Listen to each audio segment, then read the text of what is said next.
with it.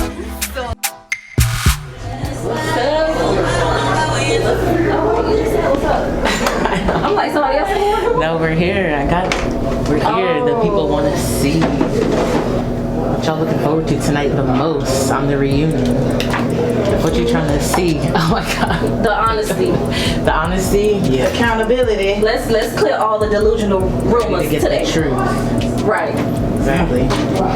Who do you think needs to clear the most truth up, though? Who been lying the most? There's so many lies. Jamal, Lake, Shisha, Leisha, you name it. All the motherfuckers be lying. No, I don't know. I wouldn't even say nobody lied. It's just not being truthful. Putting on. Yeah, you ain't tell the truth, but you ain't tell a lie either. Okay. We about to find out tonight. But who? If you want me to name somebody, I'm talking about a mod. Okay then, yeah. The fans want to know specifics. Get it out there. How you feeling today? Feeling good, you feel me? Just over here saying shit up. Good. Yeah, you getting ready? Getting ready for tonight? It's for real. Anxiety kicking in, but you know we here. You feel like you need to clear anything up? I feel like this whole reunion is or should be focused around clearing shit up because most of the times you need to clarify complicated situations on different levels. Right. Let me say, more everybody can have understanding. So you about to get the truth out tonight? Yeah. Exposed. I mean, the truth has already been out. We just trying to fix the coordination of how the truth is, you know. What's up? Hi, Erica. How you feeling today? I'm well, trying to get these rubber bands out my hair. Yeah, I see you did a good job. Yes. Oh, you know I'm trying. I should have did it last night, but Well, you got it. What are you looking forward to tonight at the reunion? me. Yes, I know that's right. Perfect answer. No, actually, I'm looking forward to seeing how everybody looks today, and the juicy questions that are going to be asked. Always. Hopefully, they'll give some juicy, real answers. You know what I'm saying? Yeah. Because somebody might want to avoid. And that's not happening No, I need here. them to Big just go. truth, yeah. Yeah, answer the question. I see you going in over there. Eat, man. Never know what this shit about to be. Right. So how you feeling tonight? Feeling good. Real good. Good. You ready for the show? Yeah, always ready. Always ready. So, what was it like seeing yourself on YouTube this season? It was actually fun. It was just fun. It was kind of funny. I didn't know how I was gonna look, but I think I looked pretty well. A lot of my fans and my friends, they love seeing me on that shit. You said all your fans. Yeah, it's really crazy. I got fans. It's wild. People be fucking friend requesting me and writing me in my DMs. Shit, it's wild. I didn't think it was gonna be like that for me. What's up? How you feeling today? I mean, I'm here, but I'm excited. I am excited. Good. I'm excited. We need you to be excited. You're the main character. I'm excited. Is there anything you're looking forward to tonight? I'm looking forward to seeing everybody. I am. Everybody, I want to see what they dress. Like, this is my first reunion. This is my first reunion in general. Literally, since I've been on reality TV, I didn't have a reunion. And then this is my first one that I'm producing. Exactly. And it's my project, so it's very special to me. But I'm looking forward to seeing what tonight, like, how it unfolds and how it comes together. Yeah, so am I. Bernicia. What's one thing you wish you could have done better pertaining to this season? Not respond to the bots and the trolls and the hate train. Right. What about you, Lou? Show more of myself, so people know, me as a music artist and what I do, because now they just look at it as Blue's just a good friend that always just comes when it's time of need, and she's the fighter, she's the voice of reason. But I wish I would have, showed myself more so people can understand me as a person, As an artist. versus just. So, talking about it, getting the truth clear, are you emotionally and mentally prepared to deal with Lamaj? Yeah, like I'm good. Like mostly that never bothered me. Like I always looked at Jamal as a friend, so it really don't, all of that like extra in my feelings or something, there's no feelings like that there. So I just do hope that we can get back to a cordial base and, you know, chase after the bag, you feel me? That's Right. like we've been doing. That's the point. Do you feel needs to clear something up? I think that today's an opportunity for Lay to kind of let people know what his real brand is, because, you know, on the show and the comments, people have been going ham on him. So I think it's a good opportunity for him to show us him. This is definitely a moment of clearing things up. But who specifically do you feel needs to clear things up tonight? I mean, I don't think I need to clear anything up. You know, I said what I said. I meant what I said. I mean, I would like to see Lay and Jamal just get their friendship cleared up, you know, smooth terms. Other than that, I feel like I do want to clear some things up though, because I saw, you know, I wasn't there for the boat party. My name was buzzing around a lot. You know, I want to clear some of that stuff up. You know, I don't like my name buzzing around. They got me out here looking crazy, but I wanted to just, you know, answer some questions on that, clear that up real quick. But other than that, man, I feel like everybody had good relationships on the cast. Okay. I don't see nobody. I mean, I think with Blue and what's Kevia, I don't know what they call their ass, but I think they I don't know if they cleared it up, but I would like to see them clear that up. If not clear it up, you know, just go ahead, you know, hash it out. Yeah, get the truth out. That's what this is for. Since this is the reunion where we leave everything on the floor, are you mentally and emotionally prepared to deal with Lay? Yes. Yes, I mean, Period. it's been the whole season of dealing with Lay. Like, even after filming, and a whole lot of stuff transpired as the episode was coming out. So it was like I was dealing with it as it was happening. So this is just nothing but another deal with it while it's happening. Exactly. Because after today, I don't have to deal with it anymore. Okay then. Who else? What if Kia was attempt to pull your hair? A bitch would never What would pull you my look like? motherfucking hair. A bitch would never pull my hair, and I wish she would pull my motherfucking hair. Because that's when I'm going to switch out dresses, I'm going to put this shit on, and I'm going to put these motherfucking fur shoes on, and then that's where the fuck we going to go from. I don't need nobody jumping in. I don't need nobody helping. Unless I'm bleeding, just stop. And then we go back. When you should pick my wig up, hold my wig, because this costs a lot. And a bitch not pulling my hair. Let me put some of glue on this shit. Y'all heard it. Y'all heard it. I lost my motherfucking mind now. You mentioned that y'all party. Yeah, the ladies was literally scrapping over you. What would you do if they broke out into a fight tonight? I mean, I would not like them to fight over something that's not even true, but, you know, there's nothing I can do about that. I ain't a referee, so yeah. Okay. Speaking of the bag, how did it feel to finally share your project with the surviving 305 family and the world, really? It felt good because that was actually my first time doing a EP release party. Like, I've had listenings to like singles and stuff like that, but this one was where it's just like they were able to get on the journey with me and then actually be there, and it was a good vibes. Like, everybody got good vibes as usual. Nice, yeah. You can share your personal expression. That's always beautiful. Yeah. And so, being a seasoned uncle when it comes to the reality show world, what was it like seeing Surviving 305 manifest the way that it did? Feel happy with that? I am, yes. Yeah. It was a dream. It wasn't supposed to be this big, as I keep saying over and over and over again. No, let it grow. Yes, so I'm excited. I was extremely excited to see how it came out and how the audience perceived it. So that was kind of like mind blowing to me. And to the fact that we actually here at a season 1 reunion, and as grand as it is, I'm excited. I'm like, I can't believe it. So. Good, high energy, that's perfect. Yeah. So what was it like seeing yourself on YouTube this season? Ooh, what was it like? I just lived in the moment, every moment. I didn't even try to feel anything so that I can just go with the flow, not get too excited, don't be too underwhelmed. Just go with the flow. Being authentically you. Authentically me. Exactly. You did. I'm about to close it up here so y'all can finish getting ready. Renisha, what's one thing about you that you'd want to leave the Surviving 305 audience with? What you want your fans to know for real? Catalog Me Boutique exists.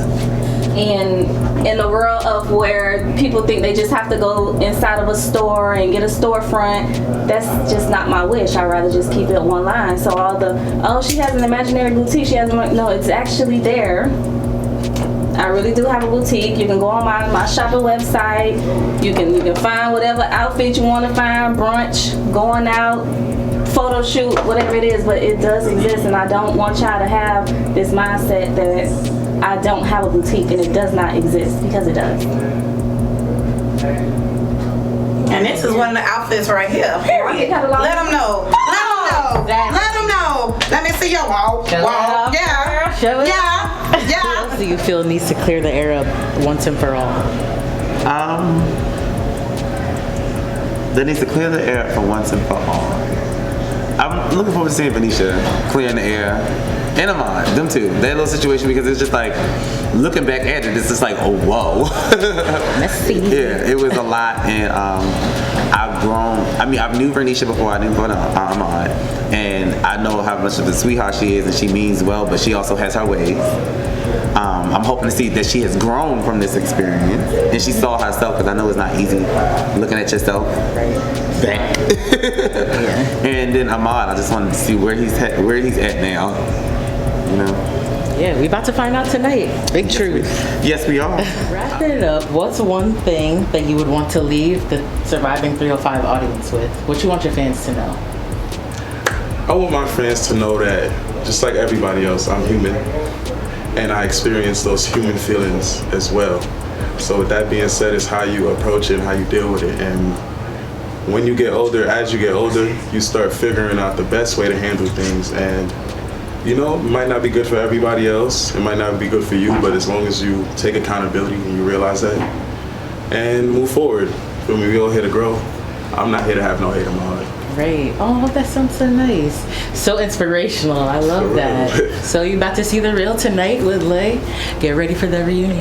And I'm going to let you finish that up, but one more. What's one thing about you that you'd want to leave the surviving 305 audience with? What you want the fans to know? So what I would like them to know is that what their takeaway from seeing me is that it's very important to protect your energy, right? Protect your energy, and wherever you are mentally determines what your reality looks like. Oh my gosh, that's so inspirational. So fix that mindset. Yeah, that's a nice message. I love that. Thank you. We're going to get the goods tonight at the show. Yes. For sure. What's one thing you wish you could have done better pertaining to this season? One thing I wish I could have done better.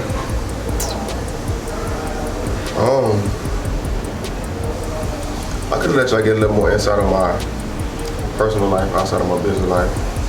But it was kind of hard because a lot of stuff in my personal life, a lot of people not into the reality show, TV stuff, so I couldn't really get too deep because you had to be with other people in it, and they didn't want to be a part of it.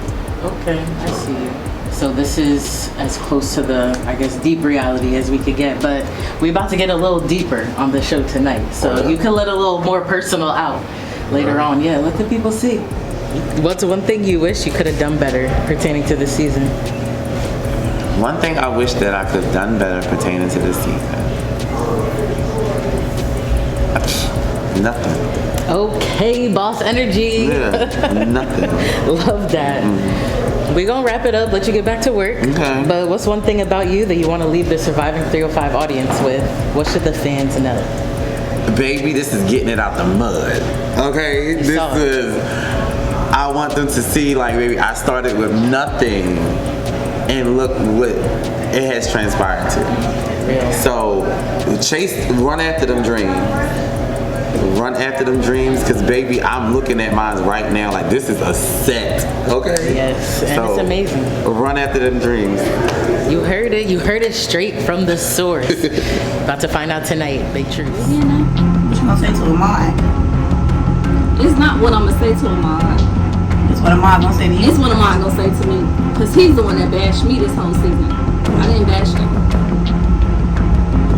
Even when I thought there was an understanding and a friendship, he still did what he did. Well, he said what he said. And that's why I say I can't say he lied, but you wasn't telling the full truth either. We're gonna have to get ready and wait for him. If it was the other foot around, it would have been a fucking trip.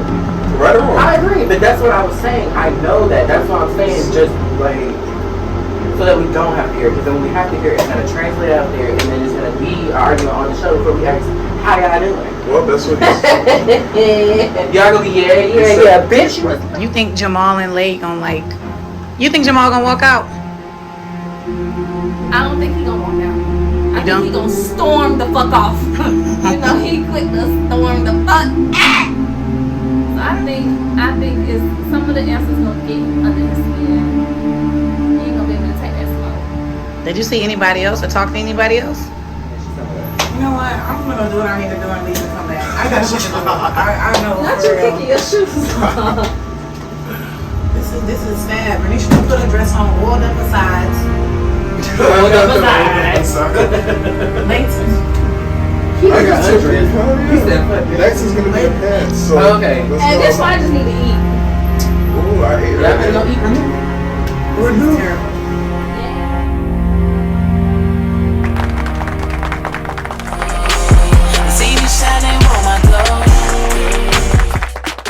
Welcome to season 1 of the Surviving 305 reunion.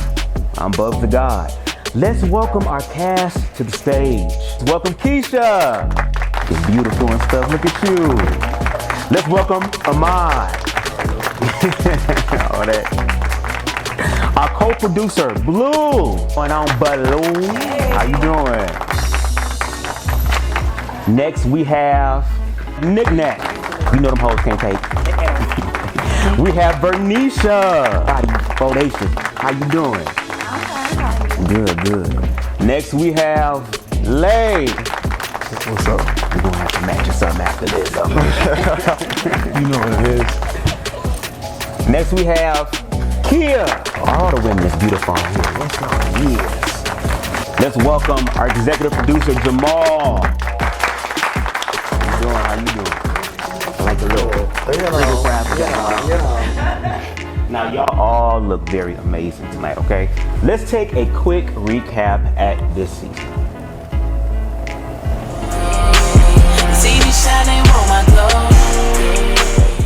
And I'm so excited because I shut down for 2 years. It's not gay. Like, I'm openly bisexual. Like most of the females that if I do try What's to. going on, y'all? Zamar, owner Supreme Fit, you know, representing the crib 305, Carrier City all day. Never let them roads get in between of what we started. Love Supreme. I just don't see it. Maybe. Like I said, we can go through phases though. I kind of like kept it in there a little extra crispy. Like, I really did. And I'm like, okay. But I kind of went on and saw the rest of the cast. What's really going on? I've been texting your ass good morning. Trying to see you I'm and so excited for that. Come in today. You up is gonna be the stuff. It's still my birthday. And Statico, Miami, they sell like Mediterranean food. I had COVID. Damn. Hold on. For me, I try to find a medium to where I'm putting out things that people want to listen to, that they can. I'm gonna message you. So my first shoot is July 11th. I have 2 different scenes. Performance with Stonewall. I'm feeling really good. Like, I'm so excited. I'm so hyped because Juneteenth scholarship patch. Okay. And we are hosting. Okay. We're gonna be starting up in like 5 minutes. There's no possible way we could do boot camp after 9:30 because only one class I do on Saturdays out my schedule. And I'm glad I was late. I should have got there right before it was ending.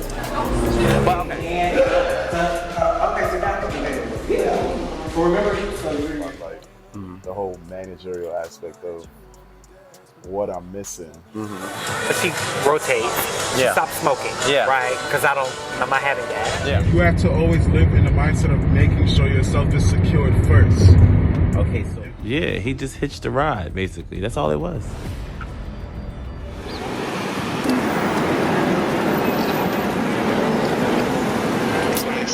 You ain't see me without clothes fully, so I'm gonna need you to pipe down. Okay. And that's how I was introduced to Blue. is this new behavior or this is like No, it's the same. the Surviving 305 track that Jamal dropped in our lap for me, Lay, and Blue to do? I knew a bitch fell out of my window. Who's that peeping? Truck. Who be calling the truck, y'all? The homobile. No. Oh, the homobile.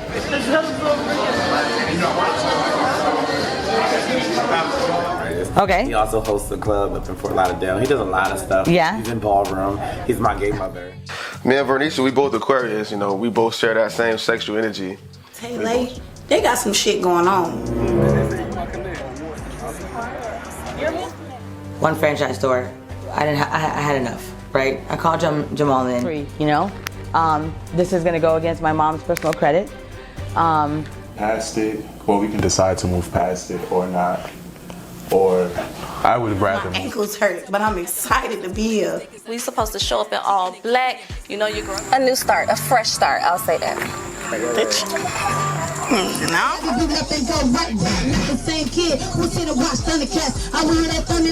It's a fling. So that's what you said. All right. This, first of all, this have nothing to do with me. I'm ready to go. And clearly I was just a fling. So, whatever, Lay, you got it. See if it's at this house, is around the corner from where we was at, and blah, blah, blah. All I hear is all of them in the background. Okay, so how the fuck you know it's the right location? I'm drunk. I'm finna have Blue drop me off. And I'ma just stay. But you're a real nigga. I already knew how that shit was gonna play. And I told her that. And look where we at today. And then I had my friend slide through, like a little homie. Nothing serious. A situation where one person would have had it if not. I was just speaking. This was my heart and soul. Like, dancing meant a lot to me. Missed the launch party. I did. I'm not mad as fuck. What was going on? Were you right now trying to be Catalog me, or was it catalog? Okay. You're looking at her. Okay. Double standard it is. It's okay for women to be bisexual, but for men it's not. Ain't no replacing me. Support. I just want new faces, and it just lets me know that all the reposting, the photos. So me and Nick Nack, we to the side on the phone with Jamal. We gotta hurry up because we gotta go back. And I'm in the middle. Don't put me in the middle with nothing. Like, keep your hands to yourself. Like I said, the venue was horrific, yo. It was crazy. I think she should do this more. It won't be no matter because I'm going to choose how I live my life or what I want to be. But like we don't know. For me, it's always been a struggle doing that. And this is a time where I feel like it's finally. Anything like I tried to keep it a buck with you from jump. Till then, you could probably say, well, the last time. Asking me, did I speak to my friend about you? Yes, I did. I'm done. Now you done. Yeah, because I'm fucking because you're going to sit here and act like in the beginning. Fuck about your feelings for that nigga. Because you ain't give a fuck about mine. You're going to ask me to help too. Correct. And I would have did that without expecting anything. No. What? If I don't have to tell you what I'm talking about, my brother, I don't have to tell you. This whole Advocate at that moment is for you to just listen. And I felt like all night that's what she was doing. Like, What you allow? Yeah, like now tell me. I apologize for that, but I'm not apologizing for what I said. So, Hey, Keisha, what's going on? Hey, what's going on? Just got on the flyer, we're expected to be there as a cast, and it's just me and Nick next to It was a build up. Me and him had been going at it tit for tat all day. Alright, so after I done talked to my sister, now it's time to talk to my best friend. Like doing a reality show, like how do you like it? Like is it stressful as fuck? Like Really gonna make the school proud, man. We got another little shindig. Jamal's hosting this thing at this Cloud 9, I think. Guys walking in, I see the gorgeous Gucci's is here. You know, I'm like, give me a little puppy, tell me that sweet shit. You say you bought a bag, well, I'm the CEO. I'm the brand ambassador, but that's not voiceovers to be on one of their stations.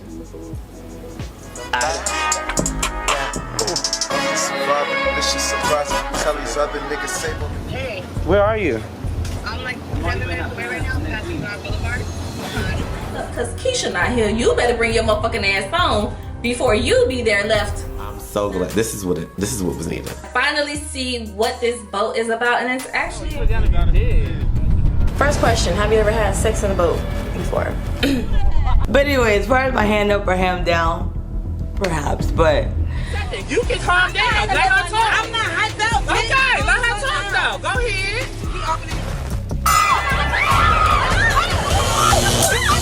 I'm trying to figure out. No, I'm understand. I'm trying to understand. Come on, that dick was that good? It wasn't about a lot. I asked you a question. On Monday, when you see shit get out of pocket, don't blame me. See me shining on my glow. Shout out to y'all. Yeah, shout out to y'all.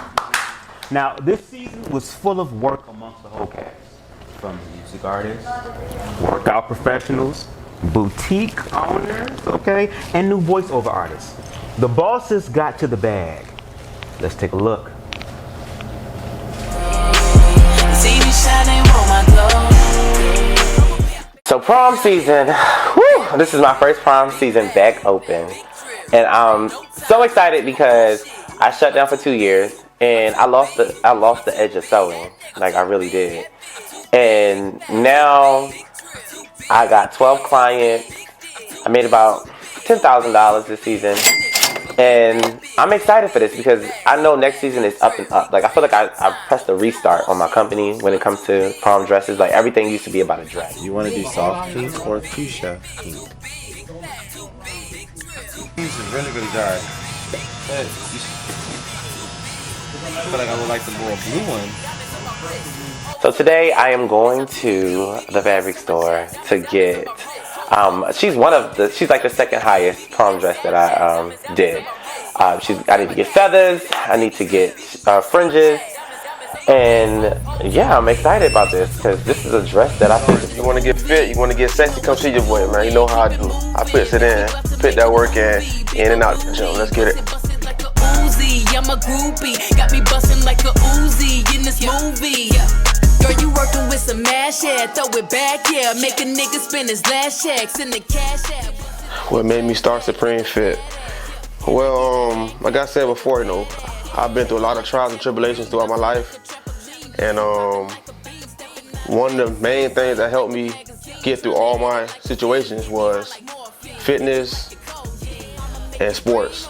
So once I finished college and I didn't, you know, make it to the NFL, which was one of my biggest dreams, I was kind of like depressed and lost. And I knew one thing for sure. I always said that once I get to a certain level, I was gonna wanna give back and help people and uplift them to get through the situation they going through. Cause I never had that, you know, I had to pretty much. Everybody know Catalog Me Boutique. I'm the owner, I'm the CEO, I'm the brand ambassador, but that's not who I want to be anymore. I just want to manage my business and let it be that. So I'm on the lookout for a new model. There's actually someone in Jamal's House of Eclipse that I've actually been watching. She seems like a very sweet girl. She definitely has the look, she has the walk, she has the sex appeal. So I'm thinking about giving her a try.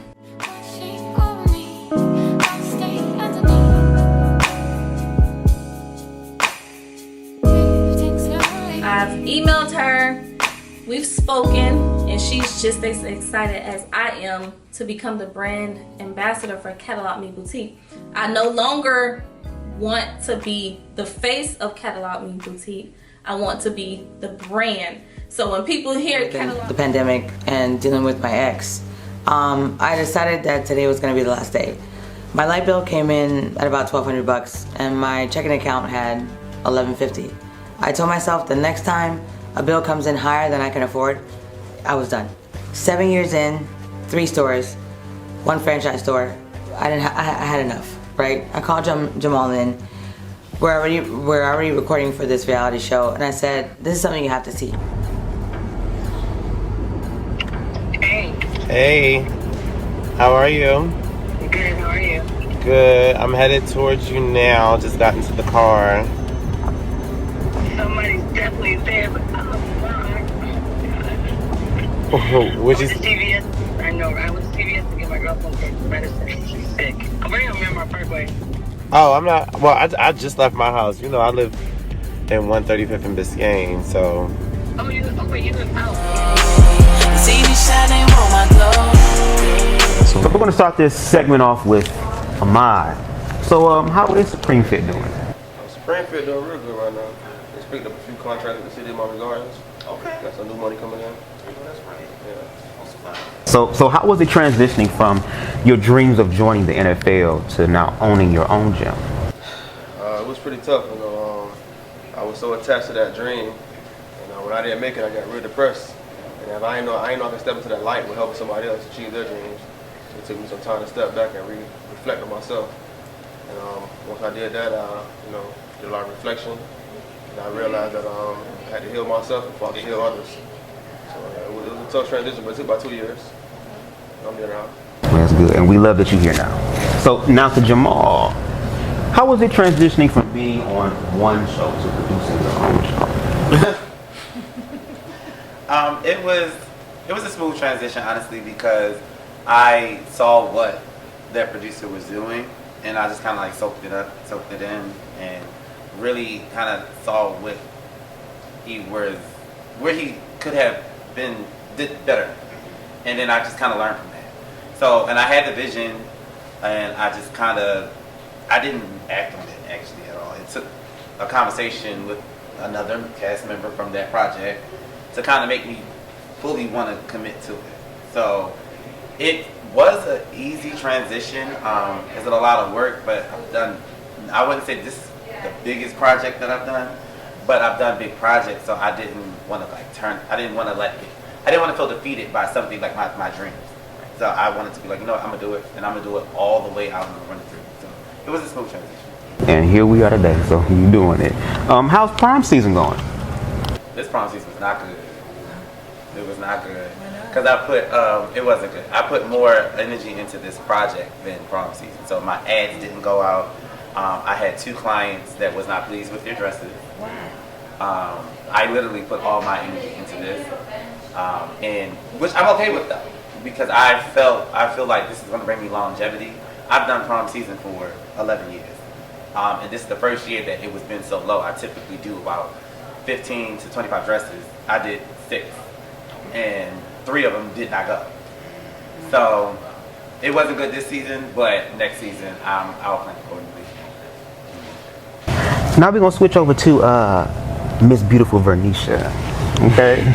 Now during the season, you said that Catalog Boutique was at a pause because you were searching for new items. What's the current status of that now? Catalog Boutique is up and running. I have inventory that's dropping at least every 2 weeks. I feel like once I'm out of inventory, I'm like, okay, I need to get more. So I'm at a point, like right now, I'm looking for new inventory because I'm getting sold out like this. So I'm not worried about Catalog Boutique right now. Okay. Did you ever use the advice that you received from Keisha? No. Okay. That's the point then. Okay. And speaking of Keisha, Keisha, what's the update with the Renew storefront? So that particular store, I actually still own it. So the people that had ownership that I transferred to, they weren't able to sustain it. So I have to go back in, clean it out. It's actually going back to the owner, but I'm working on other like cloud kitchen ideas that have way less overhead, a lot more profits, and a lot more money that goes back to the employees first. They're just great models, right? I have a couple models that deal with a dessert chain. It's about to launch on 18 locations, so it's all delivery, and it doesn't charge the kind of fees that everything else does, and it's a niche business that everybody needs right now. So I'll be able to pay people's mortgages very soon. Awesome. It's real talk. Awesome. Yes. Now, being the fact that you are very business savvy, what do you think you could have done to prevent what happened? Had more money, right? Or stole more money, right? And I chose not to steal any money, right? So I didn't have enough money. I had a lot. To be able to live at the lifestyle I live, plus own 5 stores for 7 years, I don't do that. That's a lot of money. You just don't expect to have a snake in your bed. Like without that, I would have been Pinky. What's her name? Pinky Cole from Slutty Vegan. That would have been me.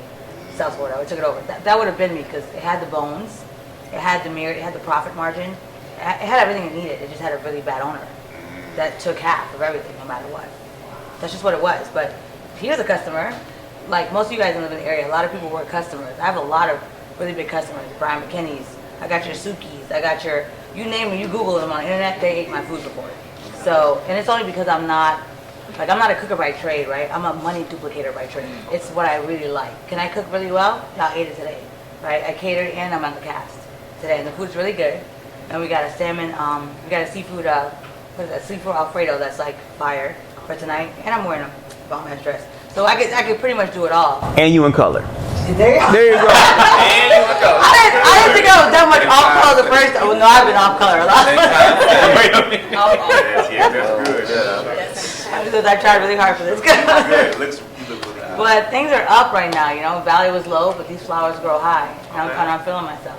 Oh, all right. Cool. So walking into this project, Yeah. how did you feel knowing your business was closing and then broadcasting that on this project? Like, I've made money for a long time, so I know me.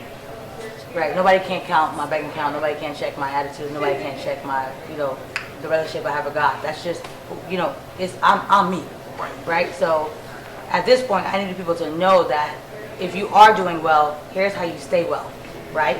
Because there are ways that will come at you, that will take you to a place that I never thought I had $1 million, I could buy you. Yeah, I could buy you. You and you and you. Like, I might have to stop. I might have to stop at 4. Let me be honest. I might have had to stop at 4 people, but I could have bought you all 4, whatever that cost. I know there's no cost. I know there's no cost. I'll skip over you. I know there's no cost. But I understood what that. No, but I understood what that felt. That type of power felt like. So, I still have that though. That shit is in me. It's not on me. You know. I still have that. Like. That'll never leave me, right? Remember what I told you, right? I have a business called On the Way Cakes, yo. That shit will give you everything you need in 30 minutes, right? So I'm gonna kill every party promoter, party supplier out of here. And you'll never see me. It's 4 white guys that own it, but I'm me. It's me. I like that. It has to be that way. Yeah, it's 4 white guys. So I'm just ready to like next level it. I'm ready. Yeah. Looking forward to it. Order my cakes. You like it? And I don't bake them. At Ahmad's boot camp, it seems that the group had a few things to say about Jamal's repeated inconsideration of time. Let's take a look.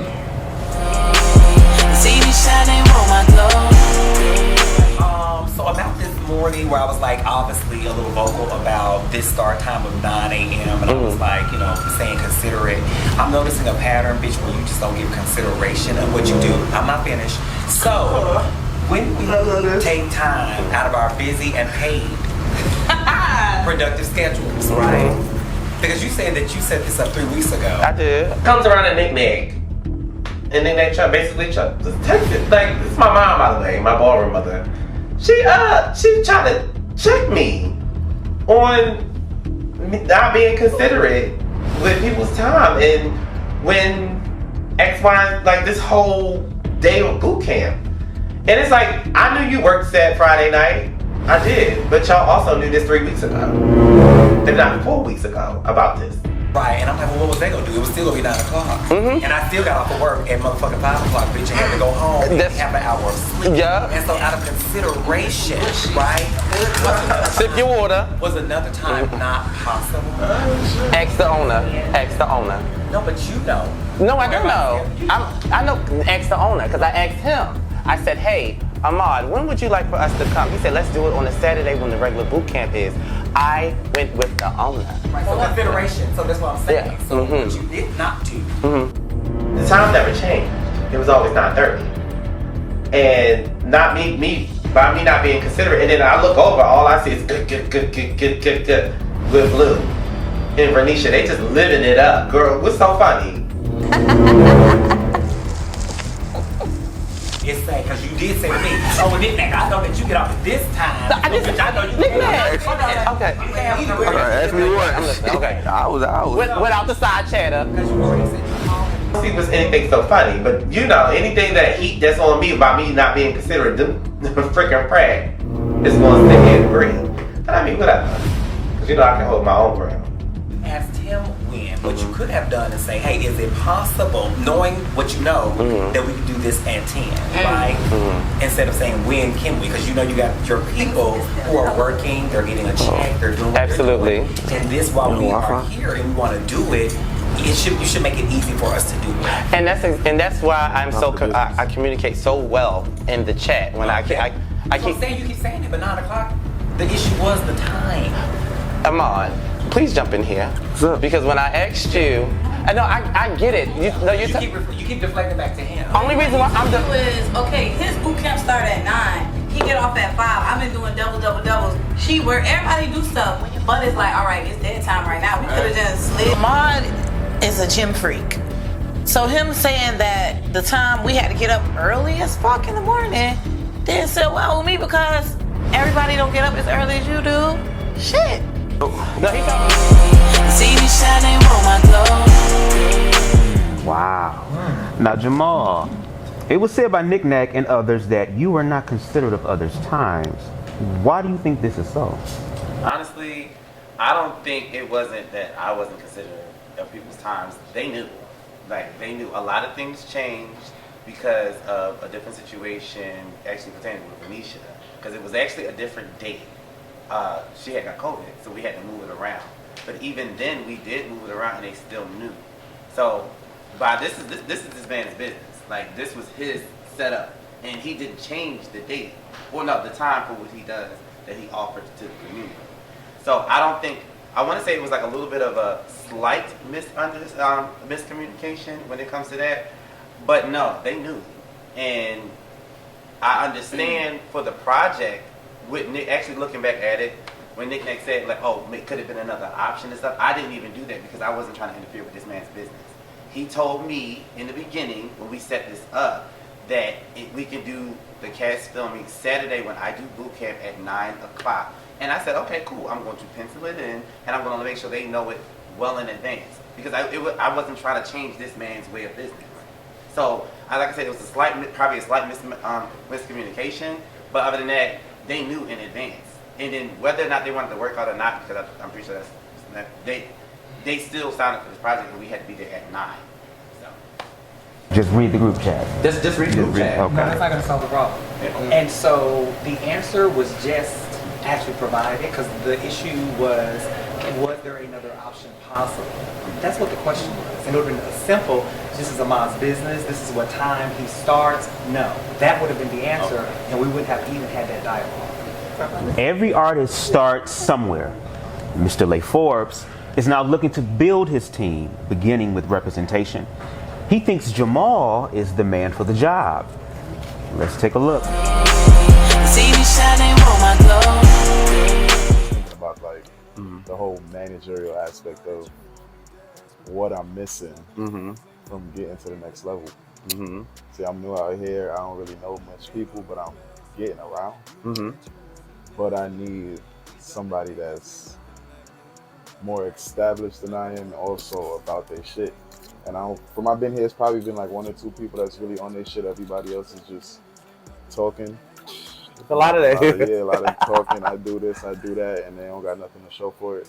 It's a lot of that here. It's a lot. Like Miami is full of smoke and mirrors sometimes. I'm not trying to do that. Now, that brings me to my next question, though. Oh. How would you feel about managing? He asked me about management, and I'm like, you know what? Let's see.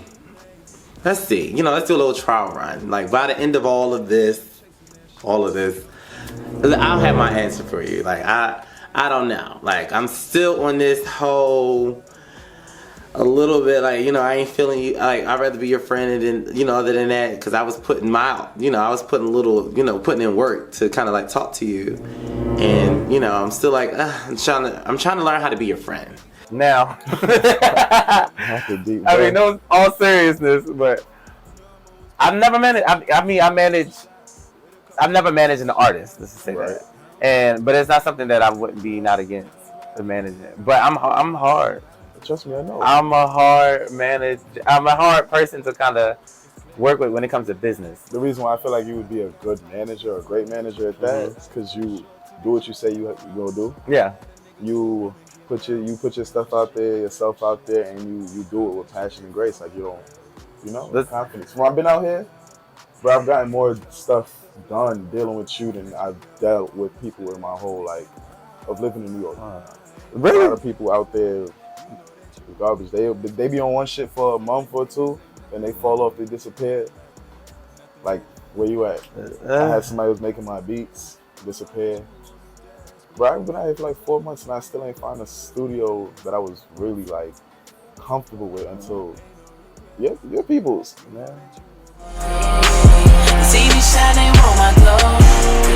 So Jamal, what was your initial reaction when Lay asked you to manage him? My initial reaction was more of like I could definitely do that, but at the same time I was still like really in my feelings. I didn't see like I couldn't do the job. I've never managed an artist, but I guess the best way to say it, like I knew I could do the job, but I was too in my feelings to try to be business oriented with him. So it was kind of we had our conversations, we had multiple conversations about it, but at the same time I was still there.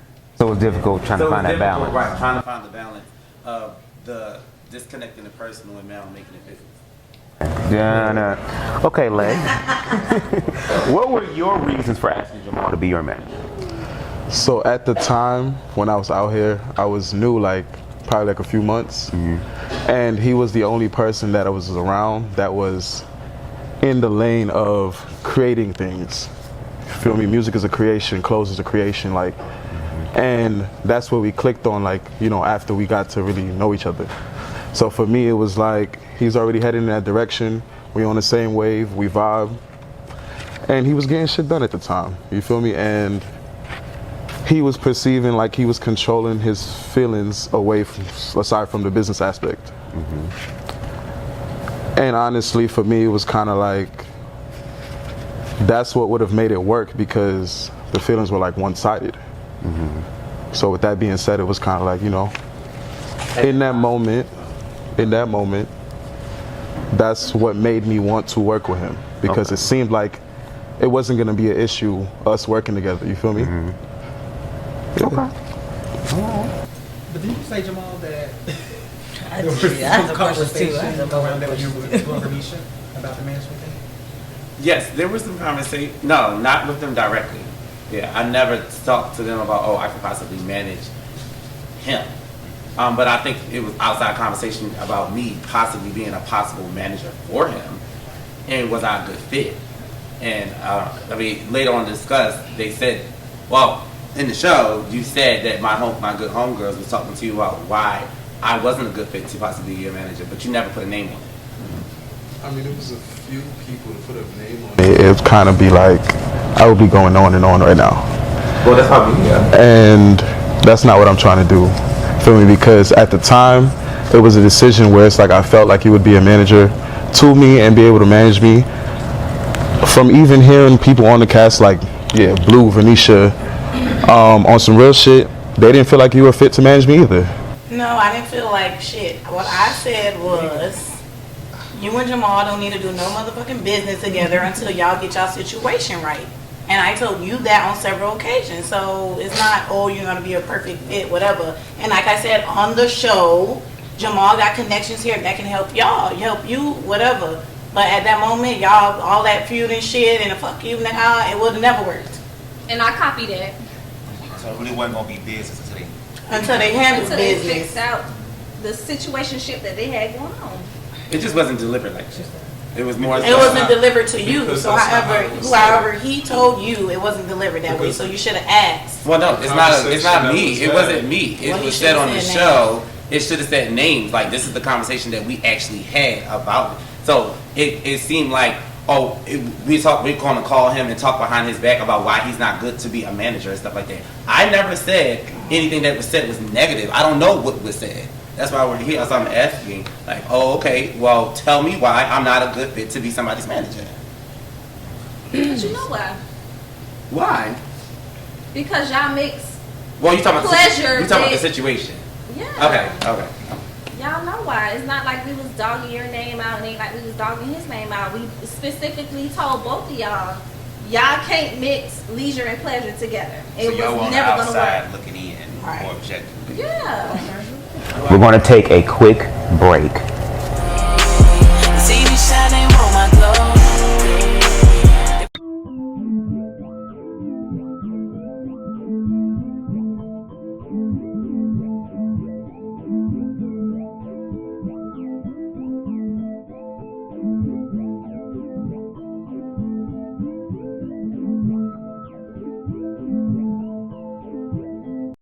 You're watching Surviving 305. Be sure to like, comment, and subscribe. Welcome back to the Surviving 305 reunion. This season started off with Playboy Ways. Ahmad Wallace, the gym owner and the alleged Playboy, an old beauty who is still beautiful by the name of Vernisha Lavelle, makes a sudden return in his life. They seem to have mixed views about each other after 4 years of not speaking. Is Ahmad still looking for fun, or has Vernisha turned into a city girl? Let's take a look at their journey.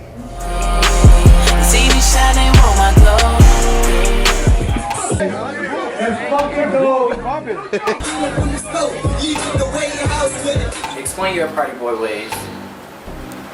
I mean, it's a pool party. It's a party. You're supposed to have fun and socialize. You know, that's what I was doing, just enjoying my time and having some fun, you know. I'm a single man.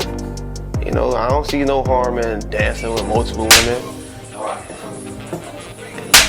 and having fun. And they do change, but I just feel like your core values should never change as a person. Is that a good thing or bad? We ain't connect no more. So what do I portray myself to be? City girl shit. A city girl? What? Like, it's not even about being a city girl, but when you know your worth and when you come across guys as you get older and they do certain things that guys didn't do in the past, it makes you realize your worth. So it's not that I became a city. But it was good. It's good to see her, man. I love seeing her. Like I say, we don't have bad vibes. And you know, we ain't fall off on no negativity. So every time I do get to run into her, you know, we just start off where we left off at. Photo shoot, looking good together. Possibly take some photos together. Yeah. Why you been dodging me though? Tell me what's really going on. I've been texting your ass good morning, trying to see you and shit, trying to take you on little dates. You been just ignoring me shit, giving me excuses and shit. What's going on? What's up with that? As Ahmad and I are talking, I noticed that he's giving me numerous of compliments. He's like, you know, when are we gonna hang out? Ahmad, I don't know, because you and I, we got something to talk about. We always gonna be here. Always gonna be here. Hopefully, man, you can get some photos again. I feel like you did that today. Oh man, Vernisha, she wasn't really focused. She came in here today and just came late for one. You know, I'm big on being punctual and being on time, and she did not show that today. She came in, then she kept stepping in and out of my boot count, which is getting me kind of mad because I'm trying to keep my other clients focused. And yeah, I didn't like that from her today. Out of character, and it caused you to, you know, do things that you wouldn't do when you're sober, especially when you're under the I saw that on Lifetime. I never seen it in person. And they put all the blame on they try to put all the blame on you. So what happened? Who got you out of character? What was this, what happened though? Don't tell her. I want to know. I want to know. Don't tell it, Hey, so you still think you're in love? Not anymore. Not anymore. Me and Vernisha, we both Aquarius. You know, we both share that same sexual energy. We both share that same flirtatious energy. So, you know, fun for us is a little different from everybody else. You know, we just have that. You know, some people have to force that. We don't have to force it; it just naturally happens. You know, no matter where we at in life, I can see you out with a nigga and it's over with. And nigga don't understand the chance. So, it's just how it is between us. Ahmad and I, we really just have fun. Like, you gotta appreciate the moments, and that's why I always say I appreciate our friendship more than anything, and that's something that I would never want to lose.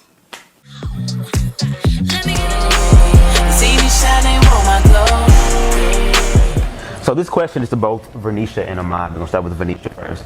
Briefly tell us how you both met. Yeah, that was a lot. Give yourself a second. That was a lot. We met through a mutual friend. So he's actually my best friend. Honestly, I don't know the extent of the relationship between him and my best friend Xavier, but Xavier is my best friend, and we went out for a good time to the bowling alley, and Ahmad was there, and my best friend invited me there, and that's just how we met at the bowling alley through a mutual friend. Awesome. His coworker, my best friend. At the time. Anything you want to add to that? Oh yeah, like I said, that's her best friend. That's my homeboy for a long time since elementary school. We ran track growing up, and he was my coworker at the time. He invited me out for a good time, but I work a lot, and I was actually stressed out at the time. So he invited me out of the crib to just release some stress. And I ain't know nobody was coming. I thought me and my dog would just hang out, bowl, talk it out. And here she come walking in, there it was. Got a hunt, right? Now, Venetia, what are your thoughts walking into the pool party, seeing Ahmad for the first time? It'll be the nature of your relationship. The nature of our relationship?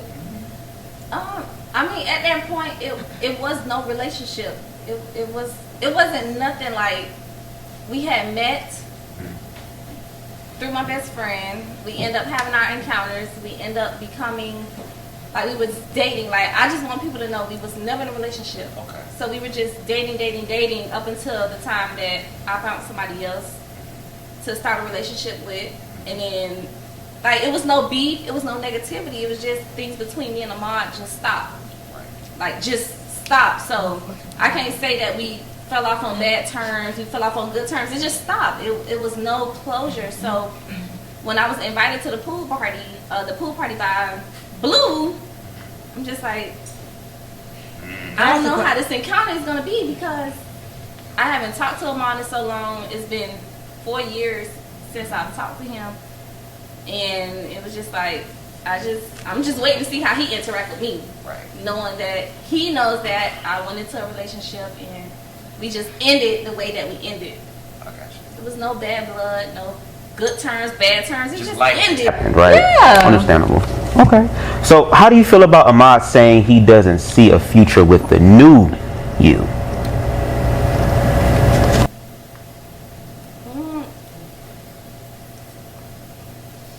I don't know because, like I said, we was never in a relationship. So for him to say that, it wasn't a surprise because we was never in a relationship. So it's like, did you always see me as this person? Can we identify just fucking or dating? Because I think that they have to identify that. No, what would be the importance of identifying it though? Because you say y'all were dating, and then you just started dating somebody else. When women date, they date. I was dating Ahmad, but then I got into a relationship with someone else. Y'all were dating or fucking? We were dating. Movies. Would you say Ahmad we was going out on dates? Yeah, we went on a few dates. Y'all were dating. We were dating. I lay my hand out. I let the women know what I'm about, what I got going on, who I am. If you decide to pay that hand, that's on you. How long were you and I dating before I moved on to someone else? It was a long time. Would you say over a year? Yeah, well over a year. Well over a year. Okay. Well over a year. Okay. That's all I wanted to know. So why do y'all drag women over a year and don't walk It's not dragging.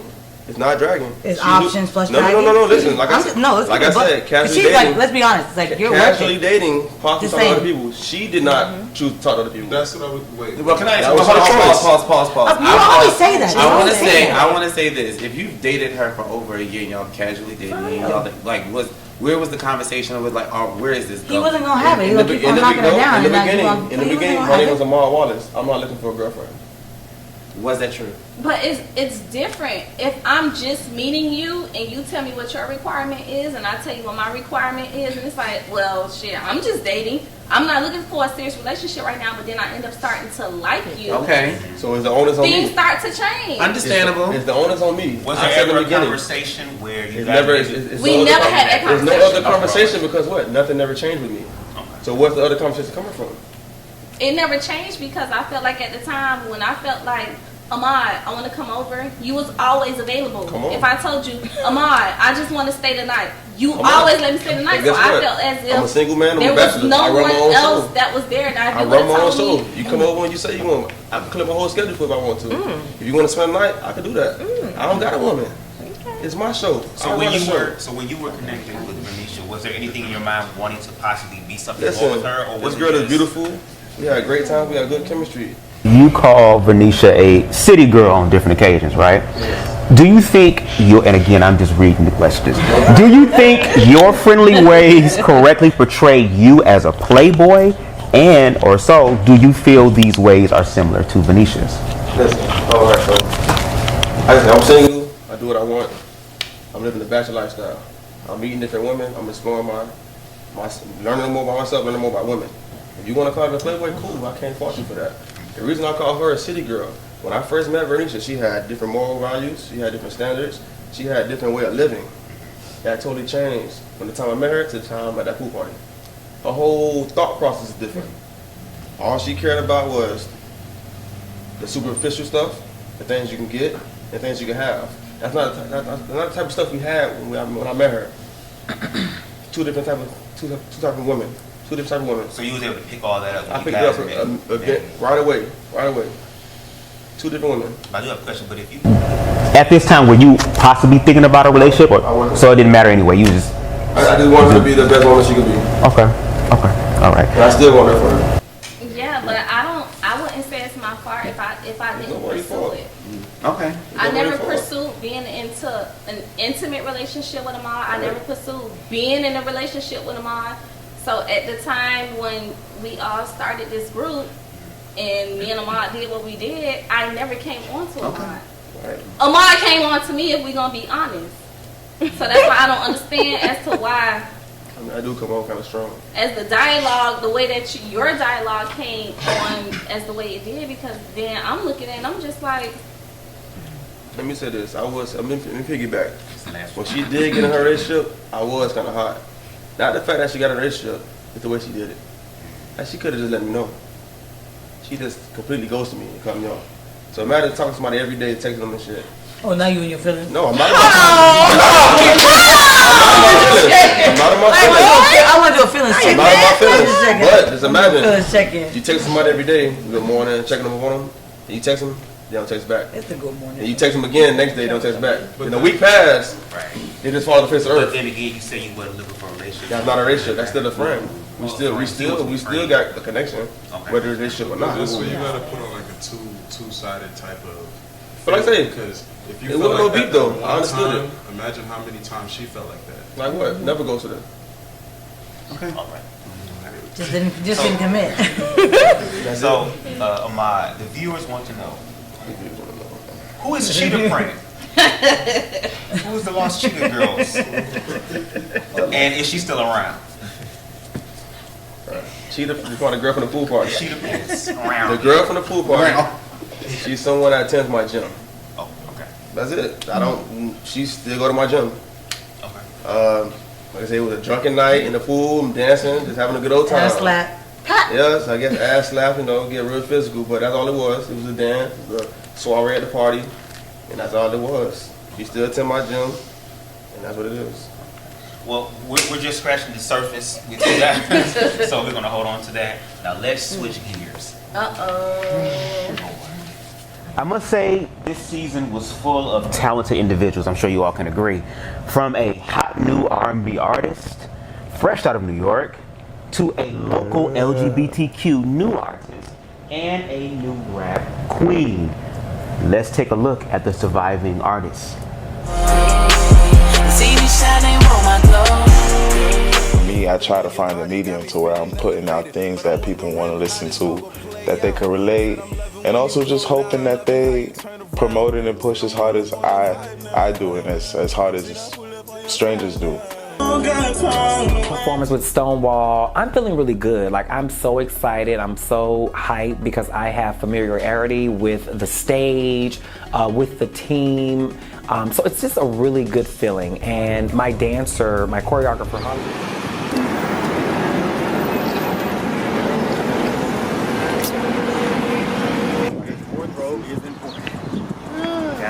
the Surviving 305 track that Jamal dropped in our lap for me, Lay, and Blue to do. I'm going to use this as an opportunity to get to know Lay a little better and just find out what's really up with him and Jamal. Striving, like it's all just motivation type of like, so keyword motivate, right? So we got to come up with something that motivates somebody, but also lets people know like the artists. Let's see what they got.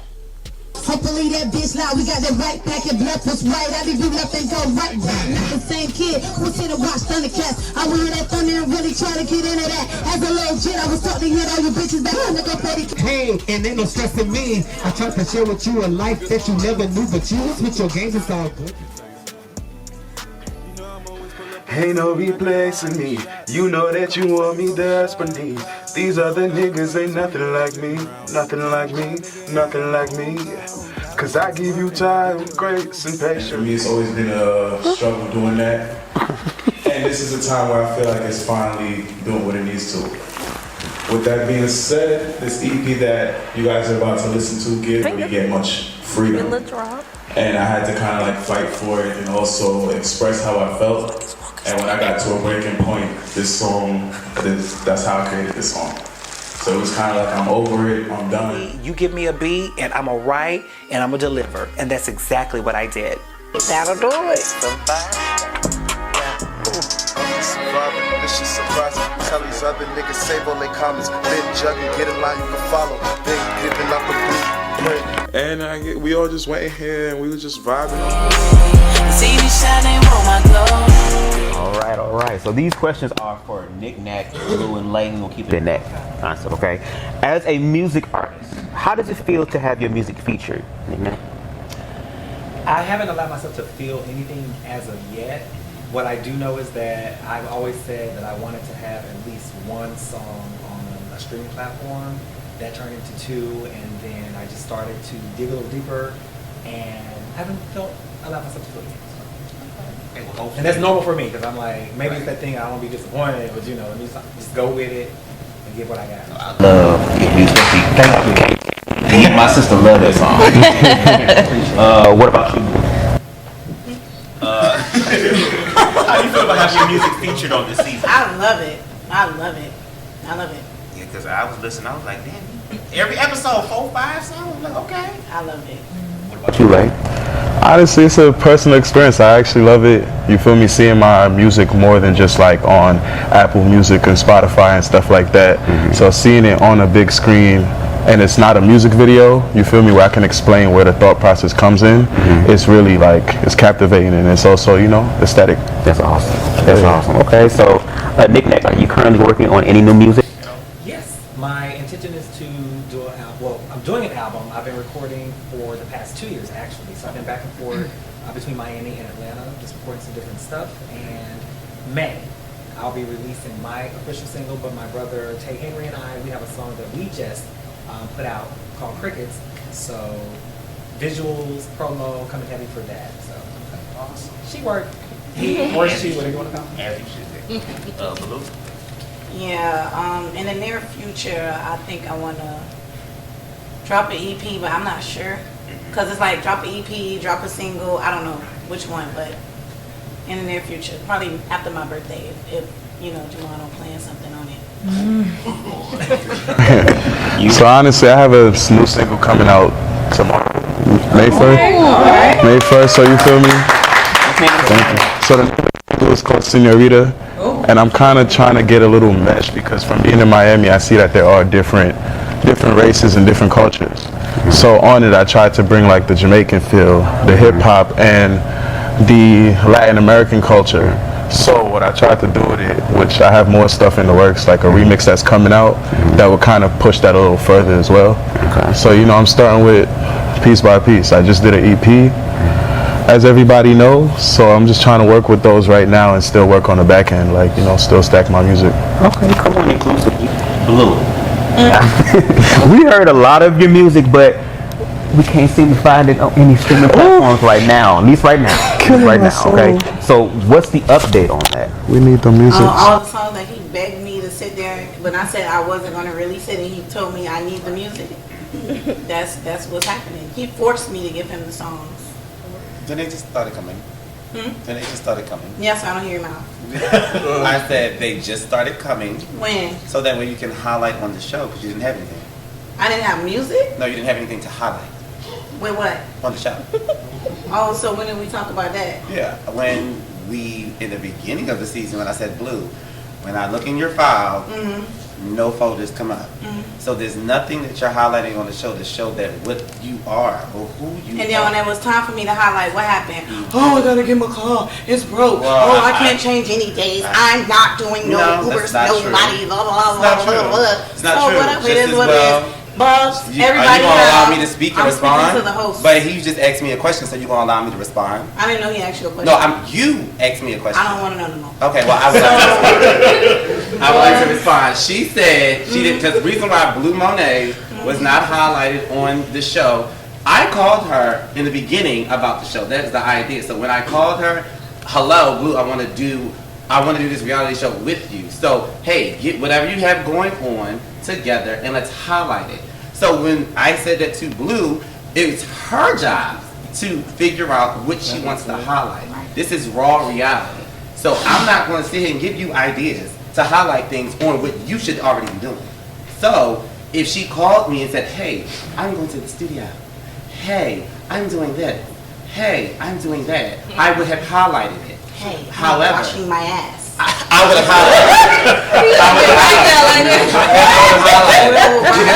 Other than that, she didn't call me.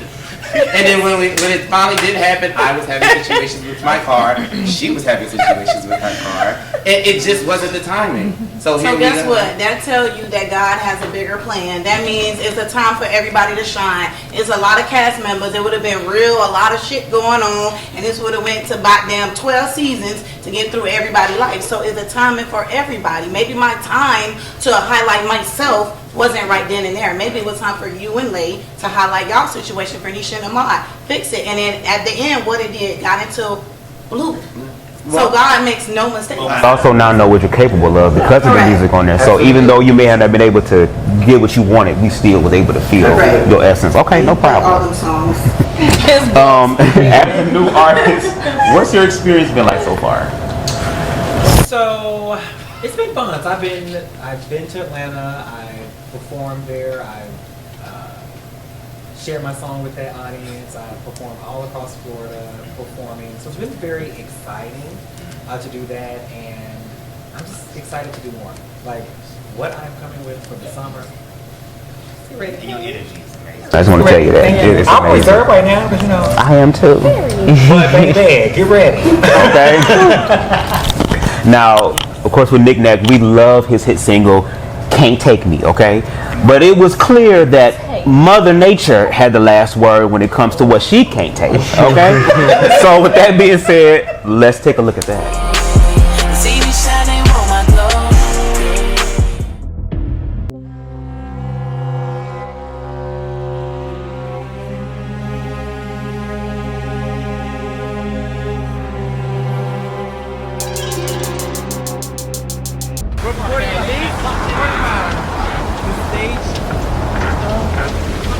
Oh my God. Oh my God.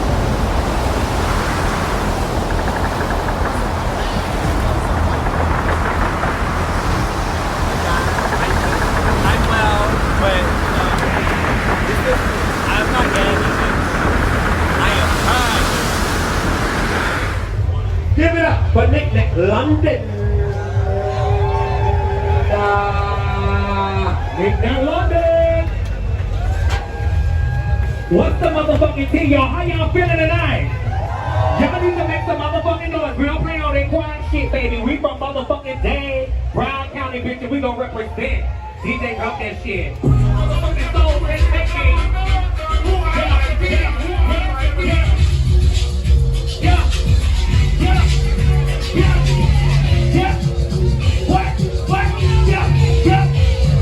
I'm all up in my bag and I'm so ignited, so I ain't worried about these hoes that can get around me. And yeah, I'm living in my truth, ain't nothing but it. And if you coming with that, you can keep it silent. I ain't gotta worry about a fake bitch who wanna never have shit. Never think he relevant. Yeah, they mad. After running the shit, bitch that is 10 toes. Here we go. Hey, what? Yeah. See me shining on my glow. Hey, so Nick Nack, tell us what it was like Performing at Stonewall. It was fun. I had so much fun. The first time I did was like a few years before that one, and I was a little nervous. And I believe that any artist, when you're doing something, there's the nerves that kick in. But once I'm on stage, it's on and pop it. Now the Sizzle event where Miss Tropical and Mother Nature start working together. I was, I really didn't show it, but I was like, dang, I wanted to eat that stage up because that stage was just turning the party. It had like the T shape. Oh, wow. I was about to work all that space, so you know, I was like, damn. But Come on. the good thing is I'm gonna be optimistic and just say that for the right moment, I think Stonewall was one of those, but I'm just excited about going to the bigger stages and bigger platforms. And I liked how you were able to still, like Jamal said, kind of stay in a positive place, even though what was happening was happening. So, of course. So, being that your last performance, unfortunately, was a washout, did you walk into the Stonewall performance with any reservations at all? I've learned to just develop a discipline where I'm not allowing any negative thoughts to come in. So, how was it working with Uncle Clifford as well as other artists? So something interesting about me when I'm around, I'm gonna say other celebrities, we're all, period. I am in my own zone. So I'm not really, I saw other energies interacting with him. Hi, how you doing? And then I went on to my space and just chill. So I really didn't get to interact with him much. But when I look back at the moment, I was like, that was a really big moment. So I can say now I'm really excited to have been able to meet him, to be introduced by him. So I feel really good. So shout out to Uncle Clifford. P. Valley. That's a pint. Oh, wow. Okay, now. Again, to Nick Neck and Lake, these questions are for you. What were your initial thoughts when it came to the surviving track? We'll start with you first, Nick Neck. My thoughts? I was excited. I'm about partnership and people working together and just doing big things. And so when I'm hearing there would be an opportunity to work with Blue and Lay, and I heard their music, but I was just excited about the whole thing. We did go through some series of beats. You guys saw that Lay and I met up, and the vibe was just good, and the energy and music, it was just really, really good. Then we got to the studio with Blue. I was like, yes, all over. So I was excited, and still am excited. So whenever we gonna do what we do. I feel like the track concept is fire. I feel like all of us should have been on a track a long time ago. But then there are like little complications that happened kind of on my end, you feel me? Because I feel like they honestly left no crumbs. I'm not even gonna lie to you. With my end, it was two things that were bothering me. It was a new studio, and also I had something going on with my voice at the time. So with that being said, I went in there, I wrote, but it's like when I go in the studio, I go based off of vibes. Sometimes I might freestyle, and that's easier to work with a producer that knows me. Right. So it's kind of like most tracks I would freestyle and then go back and then tighten certain things, run it back. And it wasn't my studio time, so I couldn't do all of that. Right. So you're used to working with a producer that knows you and your style, so it makes it easier as opposed to working with somebody new. You're right. Okay, cool. No problem. So, Lay, what were your feelings as an artist finishing and releasing your EP? I was filled with joy. Like, that EP was real personal for me. Like, it was songs on there with even like that was regards to my mom's and our relationship, and to the point where I even like incorporated her voicemails or voice notes in it. And other than that, it was like me just kind of like putting different angles of pain or expression in one piece. So when I put it out there, I'm letting it go. When I write my song and I put my feel into it, I let it go. So once I do that, it's on for the new chapters. So like a shedding process. Yeah. For you. Okay. That's how you get your best works. Honestly, like, I don't force my music. Okay. Well, we gonna probably have a hell of an EP with this shit going on. We might have We see Blue say that if she were Lay, she wouldn't come to any of your events, being the fact that you missed his listening party. So what are your thoughts on the comments? We got the video. So I'll say it this way, I wasn't in her mindset at the time, and without facts, I imagine people will just say anything. So in that moment, I just chop it up to that. Because I know Blue is supportive, and I appreciate that. She's supportive and she's riding, even though she didn't come to the studio with me when we had our little appointment, because Jamal. But I sent you. You did. Oh, let me tell you. Let me get it at now, because I'm with you. Blue still stood up, and she sent it through WhatsApp or something, because the video was foul. She's like, I'm gonna give you these pointers. I can't make it because Jamal pulled me to go do his wig or something. And was that it? I don't know. But she did come through for me still, so I rocked with her real heavy, and we still got more stuff to do. Awesome. Now, Jamal gave the artists of the group a project of creating the possible soundtrack for the surviving brand. While plans were made and attempted, Were they able to actually finish the project? Let's take a look.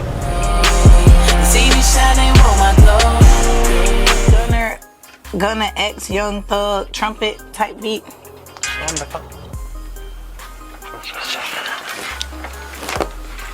So we go with the one that I really, was reserved about the beat. But I'm a professional, baby. You give me a beat and I'm gonna write and I'm gonna deliver. And that's exactly what I did. That'll do it. This shit surprising. Tell these other niggas save all their comments. Been jugging, get a line you can follow. Been giving up the blueprint. And we all just went in here and we were just vibing off of what was happening. Like the beat, the producer, just writing shit. Like that's what I was fucking with, the creative process. Shit, get your wings split. Popping bottles off fruit, crisp. Ice around my neck, K flow.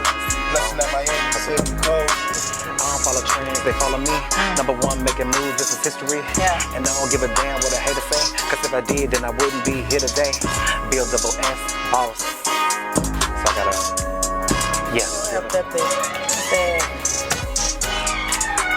Step me as a broke with your assets. Cleaning up and I ain't even made a mess yet. Made bitch, made money, made niggas making bitches mad and I ain't even made my bed yet. That's all I got. That shit was a hard ball. Oh yeah. That's all I got.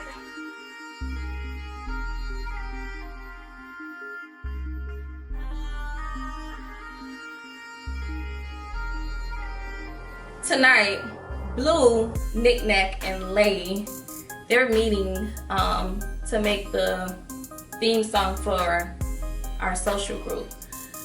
And they don't know I'm coming, so I'ma just pop up and see how, everybody just vibing tonight. I don't want to interject.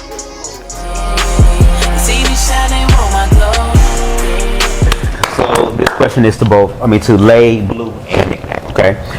We see you all hop into the studio to record the surviving track. What do you each think that y'all brought to the track individually?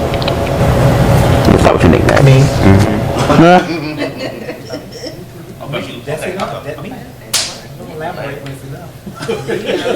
I feel like I just brought like a New York swag to it. Like honestly, what I should have brought to it was I should have took lead on the coordination of the song. So kind of placements. That's where I kind of shine at when it comes to fixing a track. So I feel like if I would have took a little spearhead on that, it probably would have even smoothened out a lot better. Like, I feel like they both should have did a verse and I should have did the chorus. So Blue? Blue? Yes, I bought variety of women. I know that's right. I like the flow. She had them cleaning up and she ain't even made a mess yet. Now, it was brought to production's attention that the first planning studio session was canceled while Knick-Knack, unfortunately, was en route. Does anyone care to explain what the hell happened? How that happened again? Anybody want to explain? I think I had COVID. Oh, it was. Okay. Did she catch it from you? Oh, my bad. Okay. All right. Did you catch it from me? COVID. Yeah. Exactly. I was on I-95, y'all. Now, the viewers... It wasn't my fault. The viewers want to know, what's the status of the surviving track? Pending. It's pending? It's in the works. It's going to work. Yeah, like it's... Lay gotta go back when he's more comfortable. And he can bring Whatever. I've been asking for this track for a minute and still have not gotten it. So everybody received the track the same. Okay. Well, hopefully we'll get it very, very soon. Right. It's something, it's one of those tracks that you really got to put that little, Salt Bay on. Yeah. So after this, you doing what? What's up with it? Like, I'm with it. We'll be right back, y'all. Thank y'all for watching with us.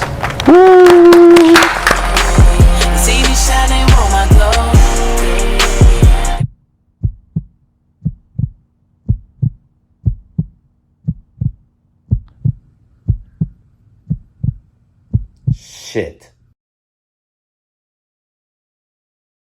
If you like what you see, subscribe to Lamont Company Productions for all the latest updates. You won't be mad. See me shining on my glow. Welcome back.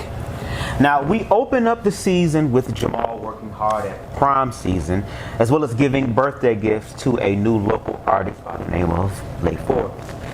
These two seem to hit it off, or so we thought. Let's take a quick look at how things started.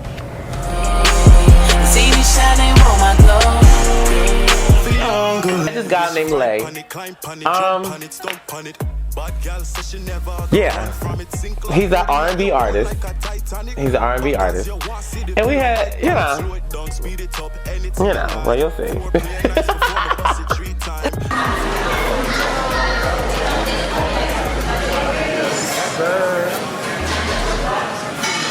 How did you know Jamal meet?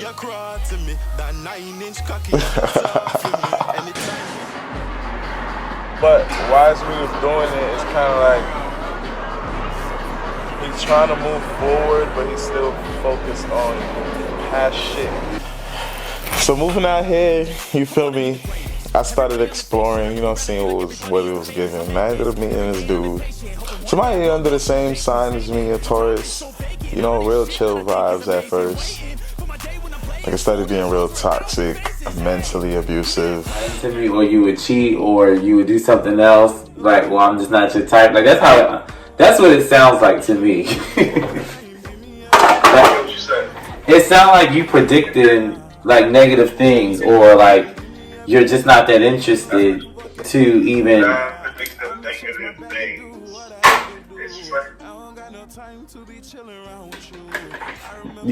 It's like what? Well, I know you will be mad at me, and I'm telling you that because I know how this is going to play out. And we chilled. I had him meet my best friend. We went to the Wood Tavern. We got real intimate at the World Tavern. He kissed me, and I was like, oh wow. Like I'm at this point I'm like, wow, who is this dude? And we did a lot of stuff. Like, I took him to the cave. I bought a spool. I paid for everything. I was with him. Like, I was kicking it with him. My next question though. How would you feel about managing? He asked me about management, and I'm like, you know what? Let's see. Let's do a little trial run. Like, by the end of all of this, I'll have my answer for you. Like, I don't know. Like, I'm still on this whole, a little bit like, I ain't feeling you. Like, I'd rather be your friend than, other than that, because I was putting putting in work to kind of like talk to you. And, I'm still like, I'm trying to learn how to be your friend. Now, I mean, no, all seriousness, but I've never managed. I've never managed an artist. Let's say that. But it's not something that I wouldn't be not against to manage it. But I'm hard.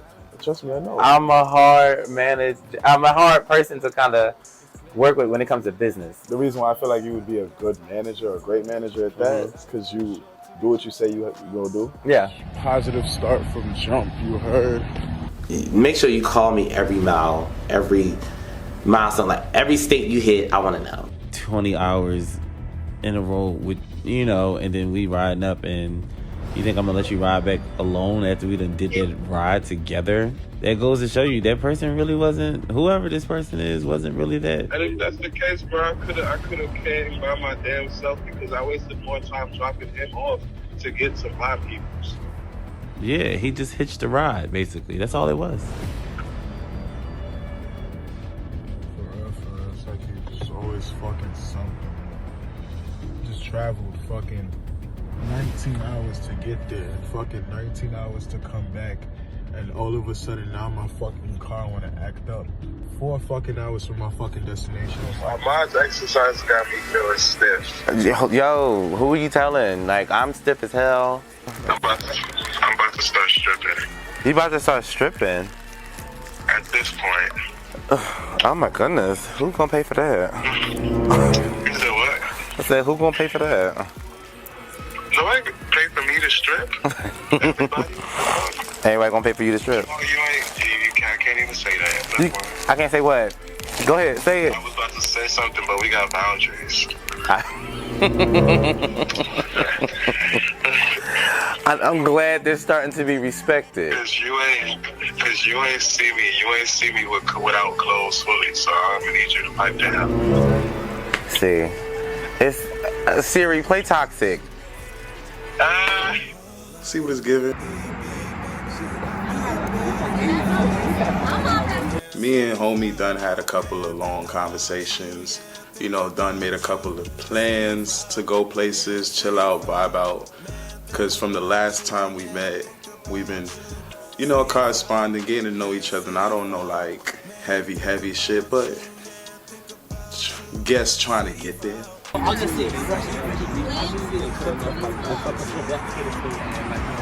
I might tell you a joke, but I never tell you a lie. Bitch, Lay, Tay, Lay, they got some shit going on. You're missing that. I don't fucking know. I'm trying to find out. Damn, girl, hold on. Every time I said something, bitch, you all googly eyed, you looking all confused and shit, bitch, y'all got something going on or want something to be going on or something gonna go on, something gonna happen.